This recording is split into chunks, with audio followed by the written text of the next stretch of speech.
Hi. Not sure who this email's from. We might get to that at the end. It's quite long, so make sure you're sitting comfortably. Okay. This person writes, I will try and give you my history in the shortest version possible. I've probably, in total, if I'm totally honest, been suffering from anorexia for almost half my life. I'm now 41. My weight was at its worst about 5 years ago when I finally hit rock bottom and decided to seek help. I saw a dietitian, and within a week of me speaking to my doctor, when I went to outpatient treatment as urgent care, I then went to outpatient treatment as urgent care. I was told that they had a bed free for me and they probably would have stuck me in it, but they didn't. I saw the dietitian and my psychiatrist for a year, who then decided that my weight wasn't long enough for me to drop down dead, but I wasn't gaining any more weight as I was petrified, and they couldn't see that. They told me that as only half of me wanted to get better, which wasn't true, then they could no longer help me, so they basically gave up on me. I was angry as I felt like I was abandoned. I felt trapped in my eating disorder, wanting to get rid of this, but so scared of the weight gain. Since watching your channel, listening to your podcast, and reading your books, you're the person who's inspired me the most, and feel like I'm almost there, struggling with a few eating disorder behaviors. Good for you. Clothes is the hardest thing for me. I did get rid of my sick clothes and then get clothes in larger sizes, but even those are now too small. And it's freaking me out as I don't weigh myself and I have no clue what I am. I couldn't cope with the number, but I feel like I am weight restored as I feel bigger and bigger than I was when I was normal before my eating disorder. I was upset just a few weeks ago as a dress which fitted me when I was 4 months pregnant I tried on couldn't even get past my hips. I just look awful in anything I put on and never feel good. And when this kind of thing happens, I just feel terrible. It makes me want to give into the anorexia again. But deep down I want to be better and normal, and I just want to be able to accept a larger body and my very wobbly bits. The other thing that I would say is probably about 5 or 7 nights out after my evening meal, I feel like I'm full, but I will go to the kitchen and make a brew, and I'm at the cereal like I haven't eaten for years. I would say this behaviour has been going on for about 3 years now, and it drives me mad. I want to and need to stop this. I do have a good sized breakfast, and now probably a sandwich or something or toast for lunch, and a big dinner, but that's really, to be honest, I don't have snacks or say a bag of crisps or with my sandwich, and I'm scared witless of even piling more weight than I already have piled on. Since I started eating a hell of a lot better, which has been about 18 months now, I haven't had my period now since my son was born and he's nearly 9. I still get panicky sometimes at meal times, mainly dinner. I will plan this big dinner that I'm having, I cook it, and I'm feeling dead good about it, and then kind of last minute as I'm dishing up, I could be caught taking some of it off as I have bottled it. If you're American, bottled it is like wimped out. I look at myself in the mirror and I detest the way that I look, and I want to be okay with how I look, and I'm not sure how. I want more than anything to eat a few biscuits without me stressing out or thinking about of cutting things down at the next meal, or maybe changing what I think to be healthier. I'm also not really sure if my hunger signals are working properly, because at times I don't feel like I'm hungry, but then I do want to make myself eat. I find that I'm probably hungry and I feel like I'd eat the same thing 3 times over. I'm struggling with the idea that people do eat even when they don't feel hungry. My head's finding it hard to get around that. I know this email is confusing, but can I ever be recovered and can I be normal again? Yes, Nicola, the name was at the end, Nicola. You can. You've got a heck of a lot of work to do.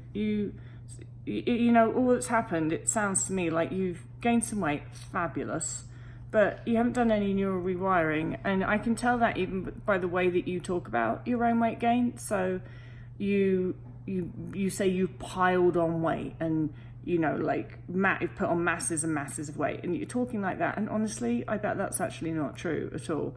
And you've got to even watch how your own brain massively exaggerates and kind of wants to make this big thing of, oh, I put on so much weight, all this and that and the other. That's all you talking about gaining weight in a negative light. And so it's evident to me that you have not neurally rewired the negative body image stuff and the fear of weight gain and all of those things. And then you talk about your behaviors that you're doing, which is basically restricting a lot of the day, it sounds like. You're not eating very much food, it sounds like.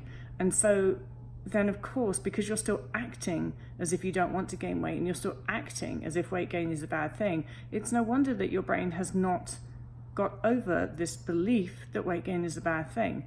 And so there's a heck of a lot of neural rewiring that needs to be done here, Nicola, because you're going round in the same circles, you're going round in the same neural pathways as you've always been with your eating disorder. And in order for those neural pathways to change, you got to stop going around in them. And it's difficult. I'm not saying it's easy, but neural rewiring, actually the concept, once you get it, it's not rocket science. It really isn't. And it is absolutely possible for you to do. You have to be incredibly consistent and you have to be incredibly determined. But if you do those things, your brain will shift. And nothing that your brain is doing right now is broken. Like, your brain is not just being a dick for the sake of being a dick. Your brain is actually doing exactly what you've taught it to do. So you've taught your brain to freak out about weight gain. You've taught your brain to be scared of it. You've taught your brain to do that via your actions over the last, as you say, 20 years or so. And so it's no wonder, therefore, that your brain is scared of weight gain. But you have to start teaching your brain not to be scared of weight gain and not to hold the belief that thin is better. And the way that you're going to do that is by stop acting as if you are scared of weight gain. And the way that you're going to do that is by stopping these little, like you said, you get panicky and you take food off your plate. You're acting as if you're scared of weight gain when you do that. And even if you do feel afraid of weight gain, because I'm not saying that belief system's going to change right now, even if you do feel afraid of it, you've got to act as if you're not, pretend that you're not. And that will start teaching your brain, because your brain learns via your actions. So, Nicola, well done on gaining some weight. Please don't, don't act as if you're the size of the world, because you're not. You gained some weight, whoopee-doo. You've probably got some more weight to gain, and you've got definitely a heck of a lot of neural rewiring to do. And that starts right now, and it starts with even not allowing yourself to even internally think those things about your body, like, oh my God, I've gained so much weight, no, I'm huge. And don't allow that. Don't allow your brain to do that. You're not to allow your brain to do that. Because if you do, it's just going to carry on and carry on and carry on. You have to stop those thought patterns. You have to stop the behavioral patterns. You have to change the words that you use to describe your body, all of those things. And all of those things put together will start to teach your brain that there is nothing wrong with your unsuppressed body weight. And that's how we amend the negative body image stuff. Lots of hard work, lots of neural rewiring. I hope that helps. And I did write a book about this, and it's pretty damn short, and it's about $4. It's on Amazon. So it's as cheap as I could, it's literally as cheap as I could make it, because I publish through Amazon. And so they make you have a minimum price. It's as cheap as I could make it, just so that it could get published. And it just explains neural rewiring. It really goes into how to neurally rewire the body image stuff. And I think you could really do with that. But I also published a blog yesterday on neural rewiring. And if you go to my blog, there's a lot on that there, because I think that you really need to get this concept.